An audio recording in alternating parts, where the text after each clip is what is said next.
रात का समय था। अमावस्या की काली चादर ने पूरे आसमान को ढक लिया था। चारों ओर घना अंधकार पसरा हुआ था। हवा में एक अजीब सी सरसराहट थी, मानो पेड़ भी किसी गहरे रहस्य को छुपाने की कोशिश कर रहे हों। हिमालय की तलहटी में बसा एक छोटा सा पुराना गांव था, कैलाशपुर। गांव शांत था, पर उसके सन्नाटे में भी एक अनकहा भय छिपा रहता था। गांव के किनारे एक वीरान और जर्जर मंदिर खड़ा था, जिसे लोग नागदेव का मंदिर कहते थे। कहा जाता था कि उस मंदिर के गर्भगृह में एक दिव्य नागमणि छुपी हुई है, ऐसी अद्भुत मणि जो किसी भी इच्छा को पूरा कर सकती है। लेकिन उसके साथ जुड़ा था एक भयानक श्राप। गांव के बुजुर्ग हमेशा चेतावनी देते, जो भी नागमणि को छुएगा उसका अंत निश्चित है। पर इंसान की सबसे बड़ी कमजोरी होती है लालच।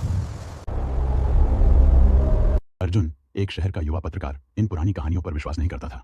उसे लगता था कि गांव वाले अंधविश्वास में जी रहे हैं।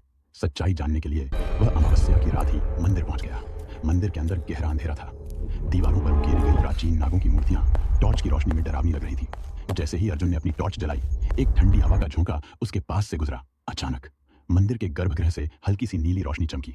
अर्जुन धीरे धीरे उस ओर बढ़ा। सामने एक छोटा सा पत्थर का चबूतरा था, जिस पर एक चमकती हुई मणि रखी थी, नागमणि। उसकी नीली आभा पूरे कक्ष में फैल रही थी। अर्जुन ने जैसे ही उसे छूने के लिए हाथ बढ़ाया, पीछे से एक धीमी पुकार सुनाई। वह तुरंत पलटा, पर वहां कोई नहीं था। अदृश्य रक्षक। अचानक दीवारों पर बनी नाग मूर्तियों की आंखें चमक उठी। जमीन हल्की हल्की कांपने लगी। अर्जुन का दिल तेजी से धड़कने लगा। तभी एक गहरी और गूंजती हुई आवाज सुनाई। यह मणि देवताओं का वरदान है, इंसानों के लिए नहीं। जैसे ही उसने नागमणि को छुआ, मंदिर चारों ओर घना अंधकार छा गया। उसे महसूस हुआ कि कुछ ठंडा और जीवित उसके पैरों के पास सरक रहा है। टॉर्च की रोशनी जब वहां पड़ी तो सच्चाई सामने थी। एक विशाल शेष नाग, जिसकी आंखें आग की तरह जल रही थी। श्रानाग की भारी आवाज हुई, मणि को चुराने वाले का फल होगा। वो 3 प्रश्नों का उत्तर देना होगा। यदि उत्तर गलत हुआ तो तुम सदा के लिए इस मंदिर के रक्षक बन जाओगे। अर्जुन घबरा गया, पर अब लौटने का कोई रास्ता नहीं था। पहला प्रश्न, सबसे बड़ा शत्रु कौन है? अर्जुन ने सोचकर उत्तर दिया, इंसान का लालच। मंदिर में हल्की रोशनी फैल गई। दूसरा प्रश्न, सबसे बड़ी शक्ति क्या है? अर्जुन बोला, विश्वास।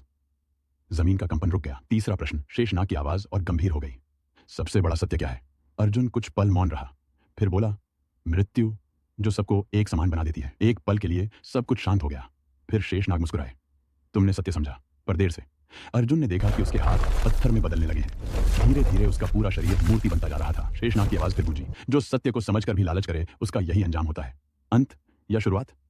अगली सुबह गांव वालों ने देखा, मंदिर के भीतर एक नई मूर्ति खड़ी थी। एक आदमी की मूर्ति, जिसके हाथ में कैमरा था और आंखों में डर हमेशा के लिए जम चुका था। और नागमणि, वह अब भी वहीं चमक रही थी, अगली अमावस्या का इंतजार करती हुई। हवा में फिर वही सरसराहट गूंजी। कहानी समाप्त नहीं हुई थी। शायद यह बस एक नई शुरुआत थी।